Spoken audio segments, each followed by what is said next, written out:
Welcome to the Cool Things Entrepreneurs Do podcast with your host, Tom Singer. In each episode, we explore the interesting lives of business leaders, entrepreneurs, solopreneurs, and others who have a healthy dose of the entrepreneurial spirit. It is time to explore something cool. Now, here is your host, Tom Singer. Hey, and welcome to another episode of Cool Things Entrepreneurs Do.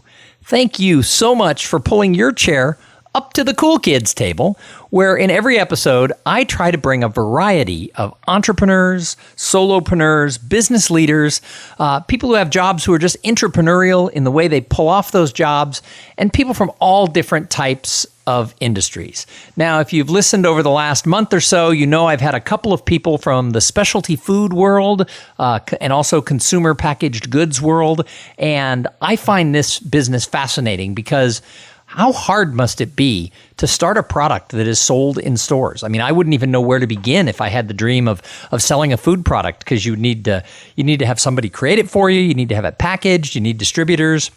I mean, a lot of my friends are just solopreneurs. They're speakers, they're consultants, they're authors. There's not really a barrier to entry. So I've gotten really excited about these people who live in this specialty food world, because to me, it just seems impossible. And yet there are people kicking butt and doing really cool things. And that's who today's guest is. So Alan Glustoff is the founder of Spoke Creamery. Now, I don't know, looking back at the now almost 400 shows that I've done, if I have ever interviewed a cheese maker. But I am going to tell you, I love cheese. And I like all kinds of cheese. You can serve me a weird cheese, and I'm going to like that cheese. Well, I may not like it, but I'm going to try it. And I just think, when I lost 30 pounds a couple years ago, there were some things I cut out of my diet. I decided cheese and wine stayed on the diet, because cheese unto itself is a food group. Actually, I think it is. But anyway, Alan, welcome to Cool Things Entrepreneurs Do. Thank you. Thank you, Tom. Pleasure to be here. So tell me about Spoke Creamery and how that came about. I love the fact that you've got a farm and you make cheese, but most people who listen to this might be saying, what? Okay, well, first of all, the name Spoke Creamery, it's because we're all about the bike. And one of my passions was always riding a bicycle, and it coincides with starting this company, which is a company where we make cheese. My wife and I bought a farm, and I've been in the food industry, but I decided to give up the corporate end of it and really focus on one product that I really love, which is cheese. So that's basically how Spoke Creamery was started 11 years ago. To make things even more challenging, we make raw milk cheese. And we have a traditional below-ground cave with wood boards. Now, while both raw milk and wood boards are legal, they're sort of frowned upon by the regulatory environment in this country. So that's a challenge in itself. And maybe we'll save that for another show. So, wait. Let's just go right there for a second. Does that make it more natural of a cheese, and yet like more apt that something could go awry? Is that the reason why it's frowned upon? It's frowned upon because there's a perception that everything has to be pasteurized or homogenized, scrutinized, etc. And there is some truth, in terms of practices, that there's either good practices or bad practices, in my opinion. It's not about whether you're working with raw milk or pasteurized milk. So I'm sure if you continue to talk to people in the packaged, goods arena or food arena, they'll share similar thoughts. So what led you to buy the farm? I love the fact you say to buy the farm when it sounds like you died, but it's just the opposite. Yeah. It sounds like you were reborn when you bought the farm. What caused you to do that? You told me in our pre-interview that you were a food chemist. So obviously, if you were in that role, you worked for a much larger company. You probably had a pension and benefits. What led you to say, I'm going to walk away from this and do my own thing? Well, there were a number of factors. One thing is that I've always tried to keep an eye on what I felt were emerging trends in the food industry. And about 12, 13 years ago, I noticed there was a lot more interest in what's known as the American artisanal cheese movement. So luckily, we got in kind of when it was emerging. Now there are hundreds of, companies doing this, small-scale cheesemakers, producing unique cheeses that weren't seen in this country before. And the quality's improved as well. But that's one factor that led me to it. The other was, this sort of feeling that it's almost now or never, meaning, I'm still young enough, I still have enough energy, but do I really want to wait too much longer to do something that requires both, a lot of thought and physical strength to keep it going? Well, and I think that's a common occurrence with a lot of people. A lot of people feel, they're doing well, they've built good careers, but then they start to feel that their ladder is against the wrong wall, and they want to go and pursue something like you did in starting your own thing. So why cheese? I mean, you said you saw the trends, but was cheese like a favorite category of food all along? Did it relate to your food chemist days? But it's an emerging trend, but it was easy for me to see it as a trend because it's a category that I passionately was following. I've always loved cheese. I think you said earlier something about if you had to give up certain foods, it wouldn't be wine and cheese. Well, on that, we could certainly agree. If you put me on a desert island, those are the two I'd want to take with me. Yeah, I don't know if you could live forever on just wine and cheese, but I'd be willing to try if I had to. Exactly. So now that you've been doing this for a number of years, what do you love about the life of being an entrepreneur? Mm-hmm. I think what I love is the stimulation and in a way self-motivation, because there's no one there directing you. On the other hand, you're sort of competing against yourself, and you want to do better because it's your company. And so you notice every little thing. And it's also about finding the right balance, meaning, not to be obsessed about it 24 hours a day, but making every minute count that you do work on it. So what are some of the things that you learned going into this packaged foods business? I mean, what were some of the hiccups along the way? Oh, I don't think we have enough time for all of those. I guess the overall thing I learned is that, I went in with the right attitude, that is thinking that I could figure out almost anything.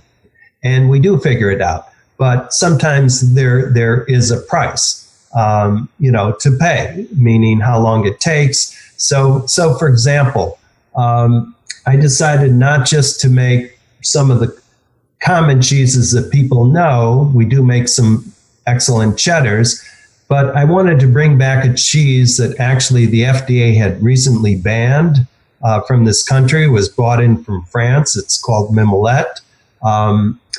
And so I figured this is a great opportunity from France, but not to be made in this country. And they were bringing in millions of pounds. So I figured if I just have a small slice of that pie, I'm going to do well. The other thing, though, I realized with this cheese, it's one of the hardest to make. So it took me quite a while to really get it down. A lot of failed batches. So now that you've been doing this, like I said, for a long time, and you started your own business and you entered this food industry, which to me just seems so difficult. What advice do you have for other people who are saying, I have an idea, I want to go start my own business? So what would you tell someone if someone sat down and said, Alan, what should I do? I think I would start by saying, learn as much as you can about the business you want to be in. Do as much, definitely write a business plan, as people say. Do as much of a dress rehearsal, both figuring out what's required, what could go wrong. I think that's one key thing. Always ask yourself, what can go wrong if I do this? At least know what the possibilities are, and what you have to do to fix them. So did you have any mentors? Were there anybody who kind of helped guided you? Not directly, but on the other hand, I give thanks to everybody I know. That could be, like you said, this is almost like we just happened to meet and have a nice conversation. So all the conversations I've had with friends and acquaintances over the years, I've listened to what they had to say, because everybody knows what's worked or not with what they're doing with their line of business and with their life. So I pick up little things and I say, well, that example that my neighbor gave me as a kid really applies today. But no direct mentors. So with the farm that you have it's less than 60 miles out of New York City, if I remember reading correctly. I imagine that area is being heavily developed. How does that impact sort of what you do? That the city is encroaching on the farm. Does that have any impact on the business, positive or negative? It can. We are, as you say, like an hour from the city. So the plus is that the Top Chef, consumers can come and see actually where their food comes from. On the other hand, there is development, and the locals like the fact that I'm the only person that actually started a farm in the last 10 years, whereas unfortunately most of them are closing up. And as you implied, the land is being sold for housing development. So we coexist. So it's interesting. You just said something that sort of resonated with me, that most of the farms, especially if they're close to a major city, are being sold off and developed. And yet you started a farm in the last 10 years. That's something that hadn't really dawned on me. That's sort of the classic example of zig when everybody else is zagging. Do you think that having a new farm versus being maybe sort of a multi-family or multi-generational family cheese business, do you think that's an advantage to you?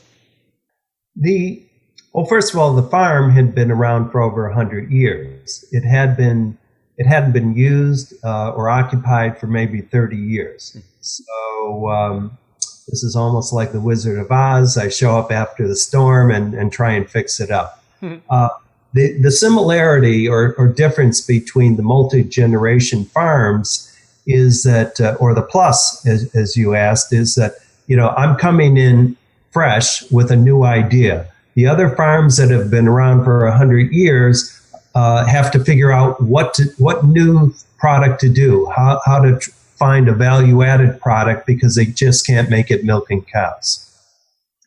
So that's actually very interesting, because in my world, I make my living as a professional speaker. So I speak at conferences sort of across industry lines. And sometimes when I'm talking to an association or a company, they're like, well, wait a minute, you're not from our business. We're in the plumbing industry. You're not a plumber. Your dad wasn't a plumber. You don't know anything about plumbing. How can you speak to our organization? And my argument always is, the fact is, I come in and talk about, I have a talk called The Paradox of Potential, and it's all about how people can find more of a path across the gap from potential to results. Because my sort of tagline for it is, potential is not a solution. So what if you have potential if you're not doing anything? But one of the things I always say is the fact that I'm coming in with fresh eyes, and I'm not a consultant who works only with, farmers or lawyers or whatever.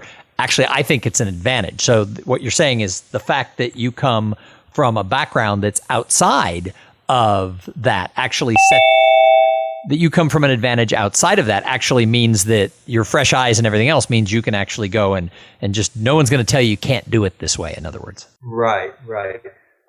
There is some of that. And, whether there was or not, that's what I decided to do. Some people, of course, people that have been here for 80 or 90 years and their families are looking at this like, am I crazy to start this? But slowly but surely, they see the merits and have been supportive. In terms of this cutting in or out, that's life on the farm too. Internet is an option when you're an hour from the city. Well, that's what I figured is for the listeners. Our internet connection's a little spotty, but my editor is going to make this sound seamless. So you'll hardly know that we've had internet problems when you listen to this episode. So I was saying before that I talk about this whole issue about the gap between potential and results. So why do you think some people who start a business achieve results and other people who start a business don't have success? I mean, obviously you're around a decade of success, so you're doing something right. What has helped you succeed? Okay. One of the things I think I'm pretty good at is it's all the little things that add up to lead to the big achievements. So I do spend a lot of time in terms of detail, checking things, making sure they get done. Try not to take on, while I have a lot of ideas, for additional projects or more cheeses, I try and focus on the key elements first. So that's great. So I've actually got a couple of more questions for you before I can let you go. But first, I have to thank the sponsor of this episode. So this episode is brought to you by Podfly Productions. Podfly takes the time and the headache out of creating your own podcast. They set you up with the right equipment, training, and guidance to ensure that you're going to sound amazing. Podfly does all the heavy lifting and that pesky technical work that I hate. And that way, all you have to do is focus on creating great content, growing your audience, and interviewing really cool people like Alan from Spoke Creamery. Hey, if you want to start a podcast, and I know some of you do, jump over to podfly.net/cool things and check out the offer that they have for the listeners of this show. So, Alan, I call the show Cool Things Entrepreneurs Do. What's the coolest thing you're doing right now with your company? Well, I speak about something called the art of possibility. Is it possible that I could have this idea to take a obscure French cheese and actually make it and have it achieve success in the marketplace? So for me, the coolest thing is making this happen. It's all the everyday little things that the successes, the setbacks that go into making it happen. The other thing is, our company sort of has a mission. It's to leave the land we're on literally in a better place than when we received it. So to that end, we're 100% solar powered, and and on that to increase the quality of the land. That's awesome. 100% solar powered. That's unheard of, isn't it? I guess so, because most people do use, some of the electricity off the grid. And as we grow, that, may not be 100%, but right now it is. I think that's awesome. So who do you admire out there in the world of entrepreneurs? I think entrepreneurs are observers. So I love to ask people, and maybe it's in the food industry, maybe it's somebody else. Who do you look at and say, yep, they're doing cool stuff? I look at a number of companies, not necessarily individuals. So there are a number of cheese companies, other food companies that I hear about. But to be perfectly honest, I'm kind of focused on what I do. I see great products. I talk to the leaders, but there isn't really one person that really stands out. I don't.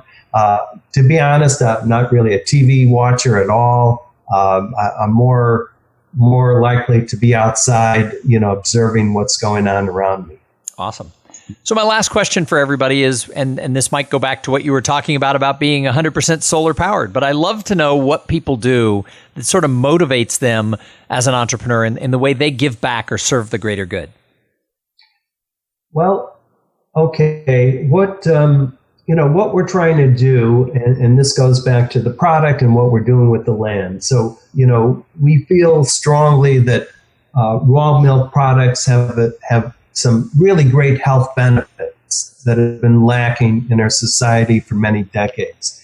Going back to the land and the solar, every year we do try and expand on it. So this year we're launching what's known as a pollinator project. In front of the solar panels, which run the equivalent of several city blocks, we're planting flowers and we're bringing in bees. And then we're going to monitor the activity of the bees in the nearby fields, which should help increase production. So this is an example of what I mean by hopefully leaving the land.